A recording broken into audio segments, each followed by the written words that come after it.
महाभारत का युद्ध चल रहा था। कौरवों की तरफ से पितामह भीष्म लड़ रहे थे और पांडवों का साथ भगवान कृष्ण दे रहे थे। कौरवों की सेना में हाहाकार मच जाता जब अर्जुन का बाण चलता। रोज शाम में जब युद्ध समाप्त होता था तो सब अपने अपने क्षेत्रों में लौट आते थे। पितामह भीष्म भी अपने शिविर में पहुंचते थे और जब भी वे वहां पहुंचते थे वहां दुर्योधन उन पर आरोप लगाने के लिए तैयार रहता था। जैसे ही भीष्म पितामह वहां पहुंचते थे दुर्योधन उनसे कहता था, पितामह मुझे लगता है आप पूरी ताकत के साथ लड़ते ही नहीं। ऐसा लगता है आप हमारी तरफ से नहीं बल्कि उन पांडवों की तरफ से युद्ध कर रहे हैं। आप पांडवों का वध क्यों नहीं करते? हर रोज शाम में दुर्योधन यही आरोप लगाता था। एक दिन पितामह भीष्म वहां पहुंचे। दुर्योधन ने आते ही आरोप लगाना शुरू कर दिया। पितामह भीष्म भी अब तंग आ चुके थे और उन्होंने गुस्से में प्रतिज्ञा ले लिया, मैं गंगा पुत्र भीष्म कल युद्ध भूमि में उतरूंगा और पांडवों का वध करूंगा। इस धरती को निष्पांडव कर दूंगा। जैसे ही भीष्म पितामह ने यह प्रतिज्ञा ली दुर्योधन खुश होने लगा और अपने भाइयों को बताने लगा कि कल युद्ध समाप्त हो जाएगा।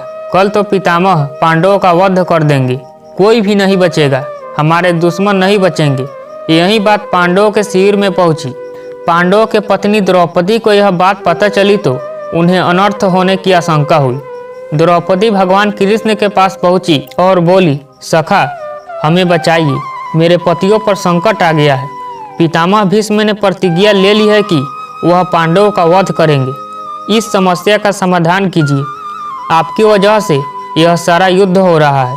भगवान कृष्ण ने द्रौपदी को समझाया कि युद्ध मेरी वजह से नहीं हो रहा है, यह युद्ध हो रहा है हर किसी के अपने कर्म की वजह से। और रही बात समस्या के समाधान की, समस्या का समाधान जरूर मिलेगा। भगवान कृष्ण ने द्रौपदी को समाधान बताया कि चलो भीष्म पितामह के शिविर में चलते हैं। भगवान कृष्ण बाहर खड़े रहे और द्रौपदी को अंदर भेजा। वहां पर भीष्म पितामह ध्यान में मगन थे। वहां जाकर द्रौपदी ने भीष्म पितामह को प्रणाम किया। प्रणाम पितामह। जैसे ही द्रौपदी ने कहा, भीष्म पितामह ने बिना देखे ही कहा, अखंड सौभाग्यवती भव। जब उन्होंने देखा कि सामने द्रौपदी खड़ी थी तो वो संकट में पड़ गए। पितामह बोले, द्रौपदी तुमने क्या करवा दिया?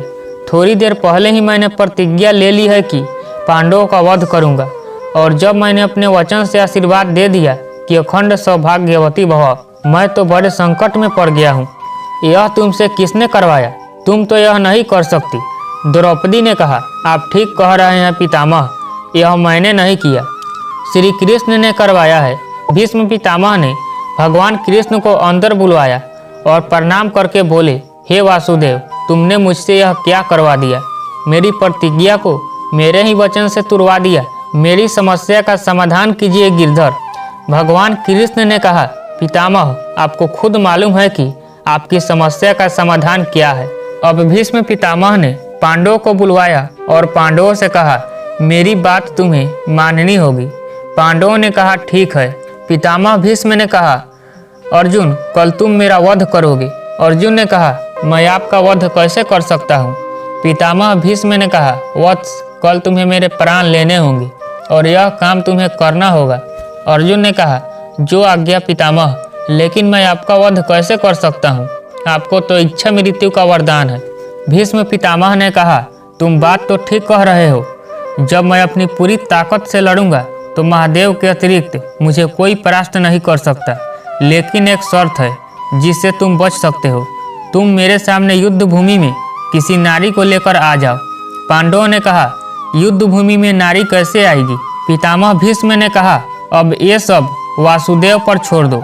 अर्जुन दूसरे दिन युद्ध में अपने रथ पर शिखंडी को लेकर आया और पितामह को बाणों की सया पर लिटा दिया। भीष्म प्रतिज्ञा भी नहीं टूटी और पांडव भी बच गए। दोस्तों, ये छोटी सी कहानी बहुत बड़ी बात सिखाती है। पहली बड़ी बात सिखाती है कि जिंदगी में संस्कार सबसे बड़ी चीज है। पांडवों की पत्नी द्रौपदी पितामह भीष्म को प्रणाम करती है और वो आशीर्वाद देते हैं, अखंड सौभाग्यवती भव। हमको अपने अपने संस्कार नहीं भूलने चाहिए, क्योंकि संस्कार जिंदा रहेंगे तो हम जिंदा रहेंगे। और यही काम कौरवों की पत्नियां करती तो शायद कौरव भी जिंदा रह सकते थे।